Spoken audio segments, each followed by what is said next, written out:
og en vise. Det er sådan en, så det er også derfor, jeg tager min lidt klassiske stemme på. Det næste, dit ansigt, er måske det, der sker, når vi møder et menneske, hvis ansigt fascinerer os dybt, og vi måske bliver mere end blot fascineret. Det er ligesom en... Sådan et melankolsk tilbageblik. Melankolsk tilbageblik. Sådan lidt småforelskelse. Yes.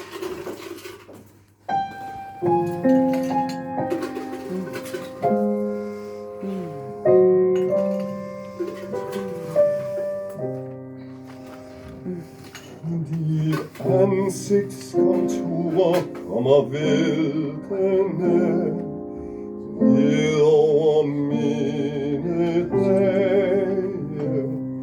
Dit ansigt rummer mine brudte tanker.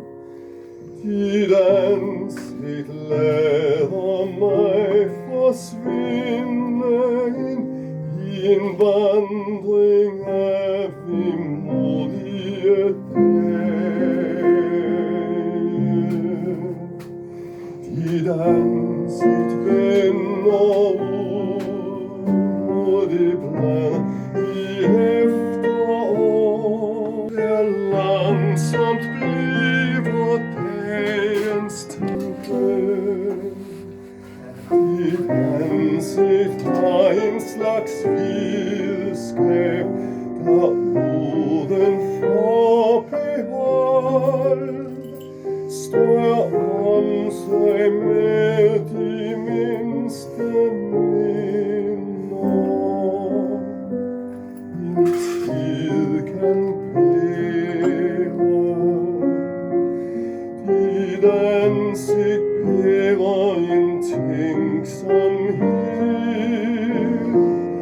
uden besvær. Dit ansigt rynker lige der, hvor øjet visker om oprørt havs slag mod klipperne.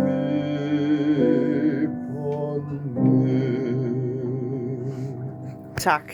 Tusind tak. Tusind tak. Tak skal I have. Tak. Jeg er rørt. Tak, Mette. Og jeg blev rørt. Det gør jeg. Nu er det jo sådan, at jeg kan give bolden